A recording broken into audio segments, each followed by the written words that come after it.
नमस्कार.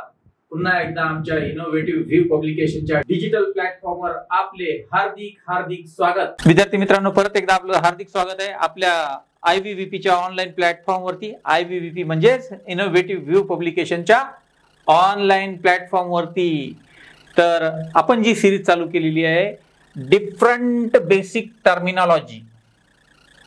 Terminology regarding with electrician and wireman trade.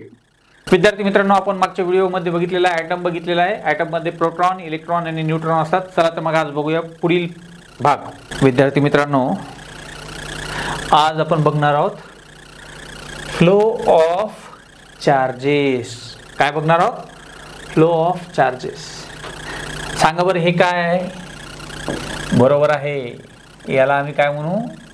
P for proton. आणि charge कोणता आहे प्रोटॉनवरती? बरोबर आहे, पॉझिटिव्ह चार्ज आहे. म्हणजे तुम्ही अभ्यास करतात विद्यार्थी मित्रांनो. हे काय? Yes, neutron. आणि चार्ज काय? चार्जलेस आहेत हे. आणि हे काय विद्यार्थी मित्रांनो? इलेक्ट्रॉन. आणि चार्ज कोणता आहे? Negatively charge. इलेक्ट्रॉन, प्रोटॉन आणि न्यूट्रॉन आपण इन डिटेलमध्ये बघितलेलं आहे. आता बघूया. Electron always carries negative charge, while proton always carries positively charge, and neutrons, true to their name, they are neutral. They don't have any charge or they have no charge. They have no charge. आता याचा चार्जचं मी तुम्हाला महत्त्व सांगतो विद्यार्थी मित्रांनो. काय आहे या चार्जचं महत्त्व? इलेक्ट्रिकल आणि इलेक्ट्रॉनिक्समध्ये सांगतो. आपण कन्सिडर करूया DC सर्किट. DC circuit. आणि DC सर्किटमध्ये मी बॅटरीचं हे पॉझिटिव्ह टर्मिनल घेतलेलं आहे, निगेटिव्ह टर्मिनल घेतलेलं आहे. This is positive terminal, this is the negative terminal. आणि या ठिकाणी ॲज युज्युअल कंट्रोलसाठी मी एक स्विच टाकलेला आहे.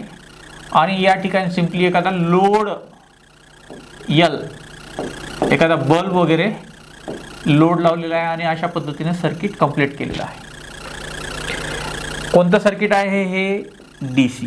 समजण्यासाठी आपण डायरेक्ट करंटचं एक सर्किट घेतलेलं आहे. DC means direct current. DC for direct current. बरोबर आहे.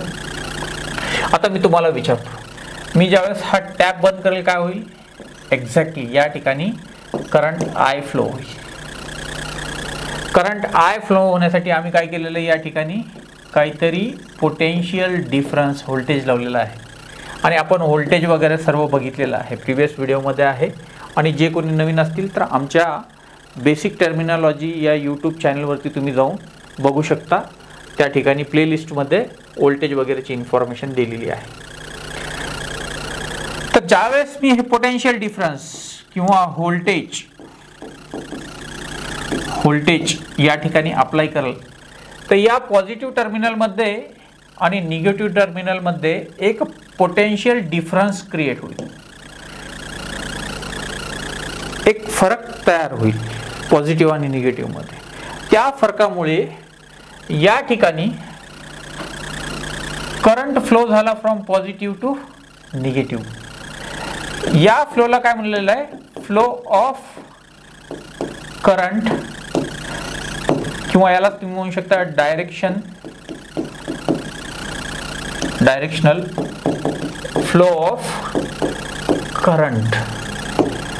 डायरेक्शनल फ्लो ऑफ करंटच्या अपोजिट डायरेक्शनमध्ये तुमचा फ्लो ऑफ इलेक्ट्रॉन होतो. काय होतो? फ्लो ऑफ इलेक्ट्रॉन्स होतो. म्हणजेच या ठिकाणी तुमचं करंट फ्लो होतोय.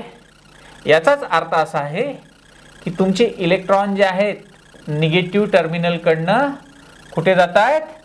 पॉझिटिव्ह टर्मिनलकडे जात आहेत. याच बिटला आपण काय म्हणतो? Conventional flow of electron and flow of current.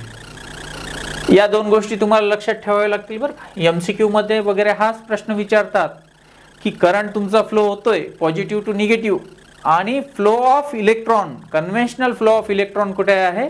Negative कडनं पॉझिटिव्ह कडे जातोय. लक्षात ठेवा, कारण this is the source or you can say that this is the major source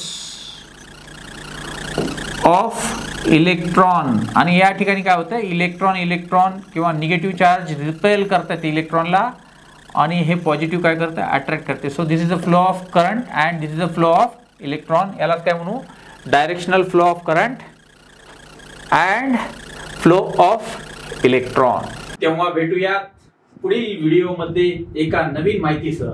हा व्हिडिओ आवडल्यास लाईक करा, शेअर करा व आमच्या IVVT ऑनलाईन या YouTube चॅनलला सबस्क्राईब करा. बेल आयकॉन मधील ऑल नोटिफिकेशनला क्लिक करा, जेणेकरून नवनवीन व्हिडिओची माहिती आपणास मिळेल. धन्यवाद.